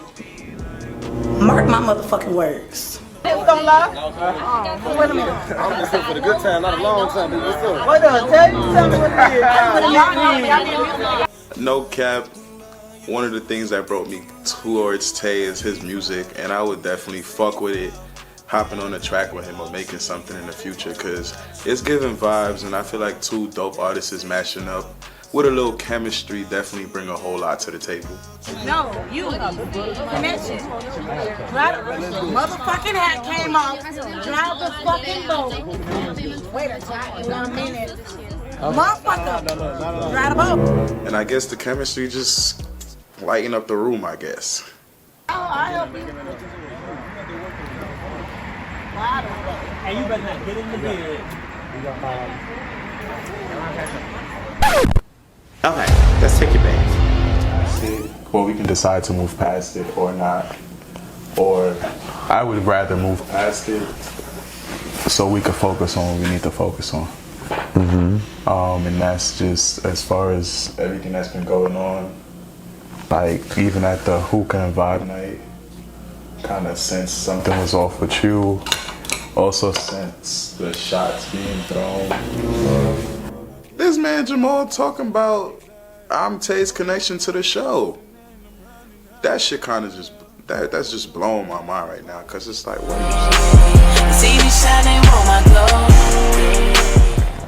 Jesus be a fence and a blunt, okay? Yeah. Let's get it going. Jamal, how did you feel bringing Lay on the project, being that you guys have had a past? When I met Lay, we had what we had as far as like a physical attraction and how we met. But vibing with him and seeing that he is an artist from New York, coming down here, trying to get a fresh new start. That's what the show is about. Surviving at 305. So I saw this could possibly be a platform and an opportunity for him to display his talent. Yes, I guess you want to say the added bonus of the fact that we were personal before business, that had a little influence as well. But I thought he was a perfect person to sit on this couch. Like, when starting the show, how can you best describe the relationship between Jamal and yourself? At the beginning, like, I would say we were friends, but also like the emotional factor of it, it was kind of like a getting to know you type of headspace. You feel me? Like us going out, different places, whatever the case is, vibing after we had that interaction or whatever, you know. It was us getting to know each other. And I assumed that it was understood it was on a friendly basis because of conversations and text messages that we've had before I was even asked to be on the show. Okay. Feel me? So how was it like spending your birthday in Miami away from your family and friends? Like, how was that experience? I would say kind of difficult. That was my first birthday away from my family. To where it's different from the norm. It's different from me taking a flight somewhere, or you know, like having a booking or private chefs or stuff like that. It was just, this was something that I did out of my own pocket, and also not having my loved ones around, you know, so it hit different. So even though you were by yourself as far as family and friends that you knew, you had Jamal at least there in that aspect. So when you and Jamal were talking at the table during your birthday, you opened up to him about dating an escort and being more comfortable with yourself. What was the status of that relationship at that time? So at that time, I didn't know the person was an escort. Okay. They waited to tell me probably like 3 or 4 months after. And if you know a Taurus and having 2 Tauruses, we kind of, like, we both fell fast. So at that point, it was kind of really hard, especially when I didn't want a relationship. I came out here fresh, I had a lot going on. Like, it wasn't something that was planned, something happened, and I just had to think on my feet. I got you. So with that being said, it caused a lot of turmoil because I was already going through shit. And that added into it, like when somebody's constantly showing up, especially when you're not asking them to, it's like, you know, y'all gotta form a connection, y'all gotta, you know, talk, vibe, bond. And I was getting the me out of somebody else. So with that being said, it was like just knowing that you can go do this for bread or whatever the case is, and I'm busting my ass and making almost more than you. So it's kind of like confusing, like, why are you doing this? Right. Especially when, you know, I see your worth and you on me about certain things, but like I'm content with my job and I'm making what I need to make. Right. Well, it didn't work out. Nah, and it didn't work out for the best, because that shit, like, that was the first relationship I could say that was really toxic to where we had put hands on each other. So Jamal, did you know he was already involved with someone? No, not in the beginning. So when we first linked up, no. As we sat and went out on dates and got to know each other, I'm not thinking, is he involved with nobody? He's involved with me. We've been sitting here chilling for the whole time. Can I stop you right now? No, you can't, because the question was for me. I'm not sitting here thinking of that. As we started filming, and don't get me wrong, before filming happened, we've had conversations and he was unfolding that he has something going on with an individual, but it was on the outs. He expressed it on camera. He just said it there. They were on the outs. So I'm like, okay, cool. If it's on the outs or whatever, I'm single. It's not like I'm talking or dealing with anybody. I'm talking and dealing with you at the moment. So as it was on the outs, okay, cool. I'm playing the field right quick. Just waiting around. I mean, it is what it is. I'm just being honest. So that's where I was. I knew in the beginning that it was on the out, so I was just lolly-dolling around, going with the flow. So in the beginning, what were your intentions with Lay? In the beginning, we hooked up. And then we got to know each other a little bit more, past the hookup, whatever that looked like. And then I said, well, you're cool. I'm cool. He said, I'm cool. We hung out. He's genuinely attractive man. He's ambitious. He came down here on his own to start something new. Those are traits that I'm looking for in an individual.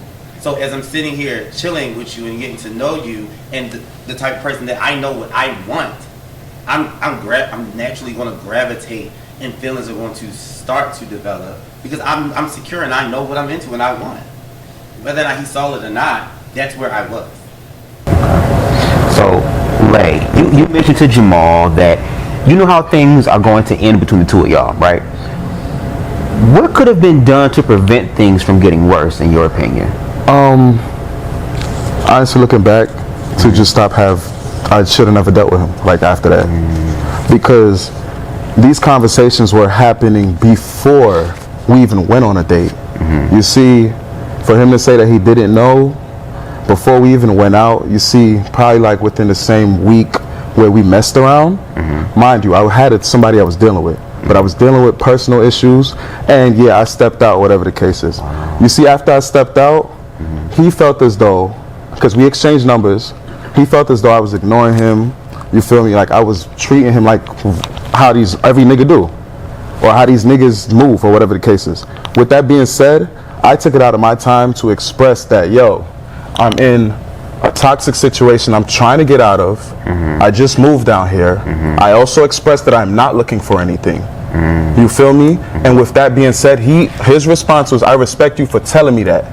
I'm down here. I'm the type of person, like, I'll stay in the crib. I'm a homebody, but when I want to go out, I'm going to go out. So I don't know anybody else on that type of level. Yo, Jamal, you were trying to go boom, boom, boom. You know, I'm not looking at it as a date. Like, in New York, I do that on a regular. Like, you feel me? Like, do you feel like it was a chance for you to kind of escape what you were going through, or to kind of? It sounded like it was an escape. I guess so. I guess, like, I wouldn't call it an escape, but if that's what you want to use or terminalize it, yeah, cool. But I was trying to figure out me. Right. And I let that be known before. And so, because there wasn't any mix up of feelings, because I feel like we've all been there before. So can I ask you a question? Was that before or after the couple days that we did? I just told you that was before. That text message conversation was before. Okay, so if it was before, then why you go out to eat, you spend money, I spend money? Why meet these people that are close to me, my best friend? Why be intimate with me in the club after you told me? Why do those things? So you chose to introduce me to your peoples. I'm answering each of one of your questions. You chose to introduce me to these people. I didn't say, yo, I want to meet this person, that person. I didn't say any of that. I didn't have any intentions of meeting anybody around you. I was just cooling. Then the next, the kiss in the club, like I said, we was trying to get to know each other. But you didn't want nothing. No, I didn't want nothing. But why do that? What are you talking We had a vibe, and I'm not gonna sit there and lie about it. We had a vibe. I have a question. Was there ever a conversation that we are dating? No. Was there ever a conversation we were dating? No. Like I thought I was clear through the text message. What I try to do is try to be very detailed in how I express myself, because one thing I know, people can misunderstand text messages, people can misunderstand even spoken word. So with that being said, I've been the nigga on the sideline that it's like, I've been led on. People have said this and this and that and third. I'm not gonna sit there and do that to somebody else. I thought clearly that I thought I was kind of steering away from those when I said these things. We both kind of knew what it was. Like we wasn't. But yet you still toyed with my feelings. You chose to sit there and did y'all not just see that clip?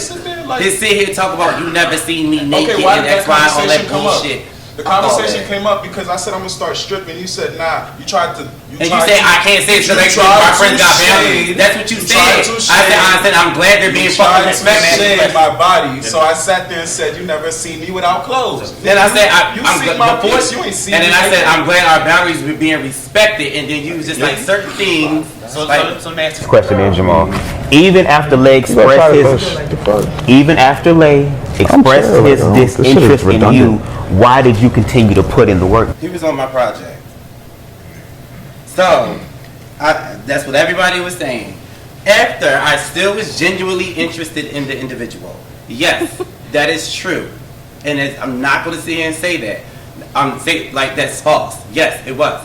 But after we had our conversations and we were establishing the boundaries, they were always pushed by him. By him. They were always pushed. It's examples in the show. Jamal, you stay pushing. Like, you don't stop. Sir, after you told, let me talk. Because after you told me you didn't really like me, I don't chase after niggas. Bro, you kept But chasing. after the same thing, no, I didn't. It's not that I kept chasing, I kept following the project through. I invited you on, and I turned around and saying, you know what? That's the man for me. No, it wasn't gonna happen. I never said that. I never said that. That's how you assumed it. That's how you took it. That's how you took it. I do things for anybody on GP. I do that. Yes, I do. Yes. Because you're not going to sit here and say that, because I've done shit for everybody on here on general purpose with no money act. With no money act. You can't say that. You don't fucking know me. And you turn around and you use it against them. No. How is that really helping? Have I fucking used it against you? Have I used it against you? Have I used it against you? I've never did that. Like, I'm not that type of person. And that's what fucking gets with me. I'm not that person. I've never asked Blue or anybody for no money. So for you to sit here and say that really pisses me off. You did all that you did in hopes that you thought I would turn around and say, you know what, that's the man that I want to be with. That is like what? What do you call that? Like, you sitting here saying that I don't do things on GP. I didn't ask shit from nobody on this project. So that pisses me off the most. You went on live, and I have my proof. You went on live and said, "That's stupid. Use Jamal." What? That nigga can't even suck dick properly. You talking about use Jamal? Use Jamal. Who the fuck is using Jamal? Like, I'm confused. And you got everybody over here with this false ass narratives as if I'm used you. Everything I did for this, everything I did through this whole process. you went on live and said a whole bunch of stuff about Okay, that's one live compared to 13 episodes of me being degraded.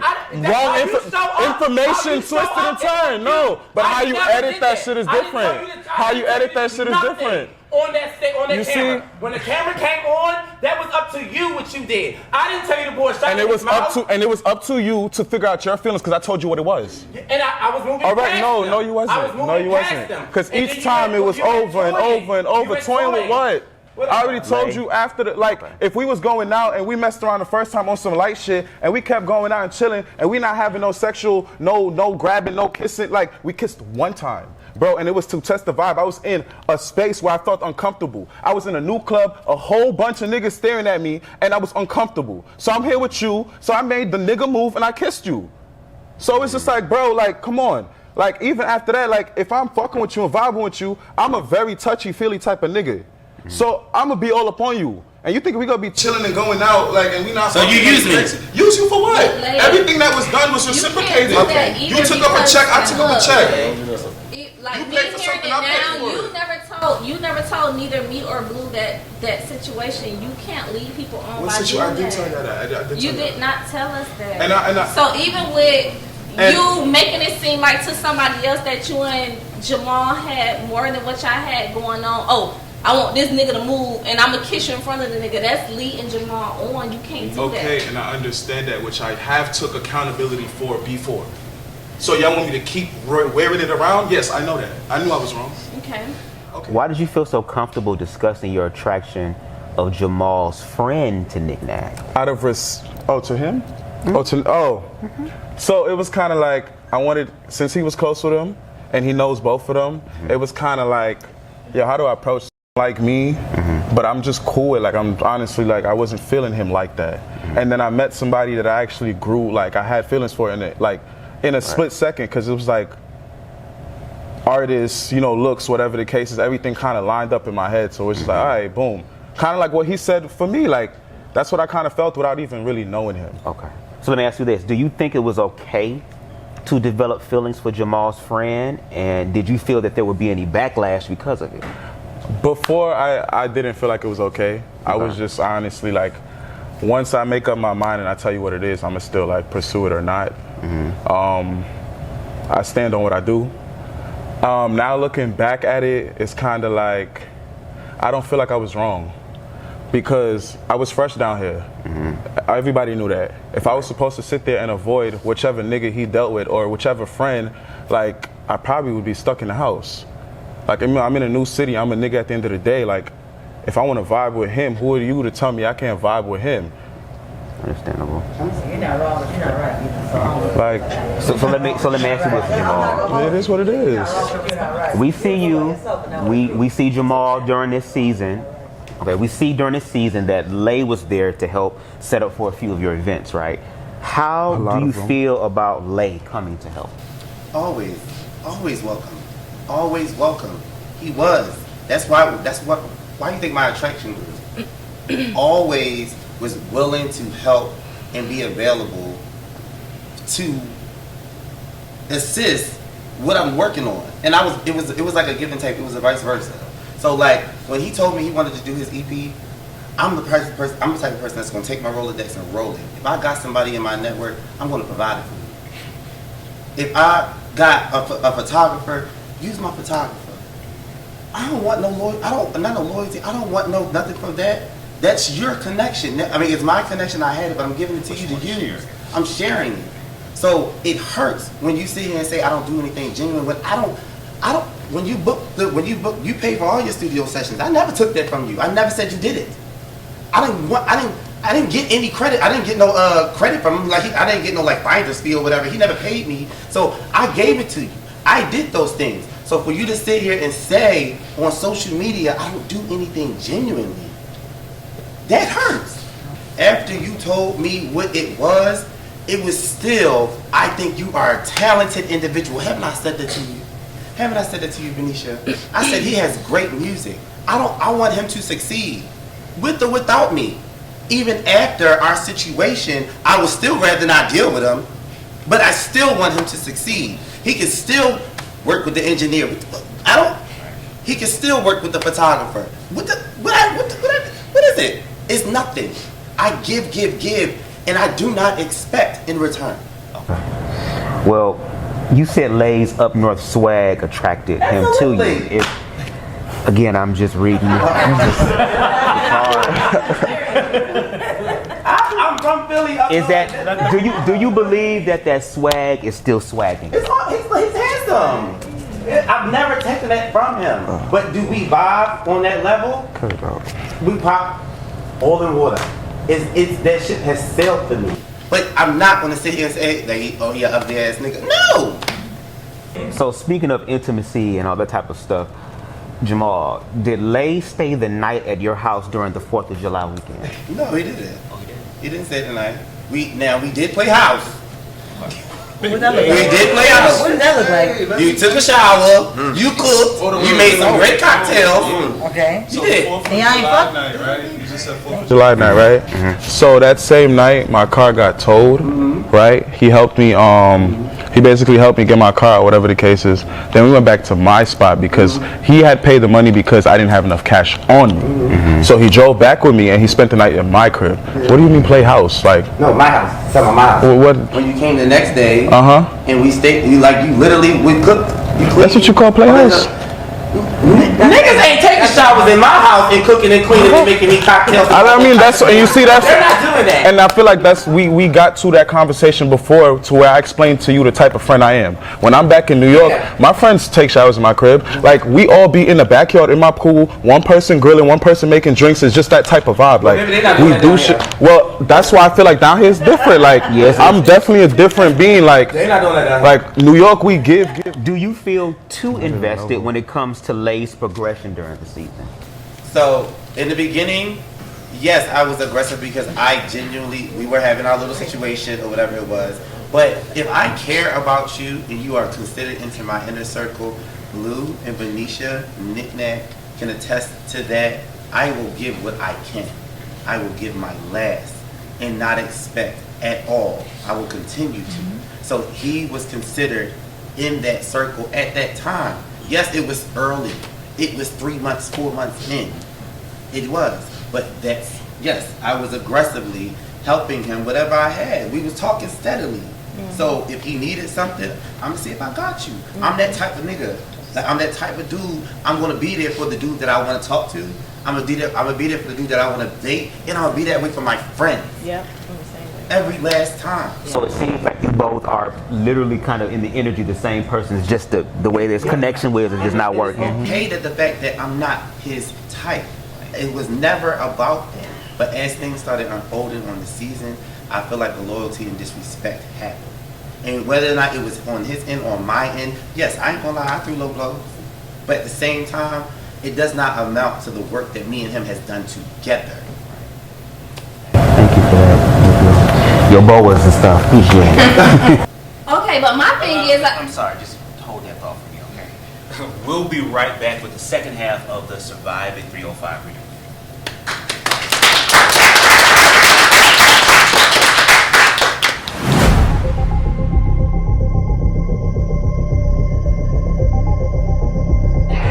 supposed to because I said let me speak. I didn't cut you off. I didn't cut her off. I give an example. Your whole entire being was placed. I give an example. And welcome me to the stage. We have Tate. Now, like, we see.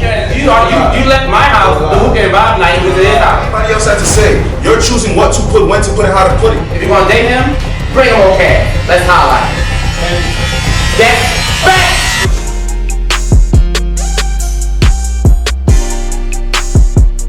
Yeah, young dough. I'm in my bag and all this dough. I'm in my bag, my money don't fall. You see me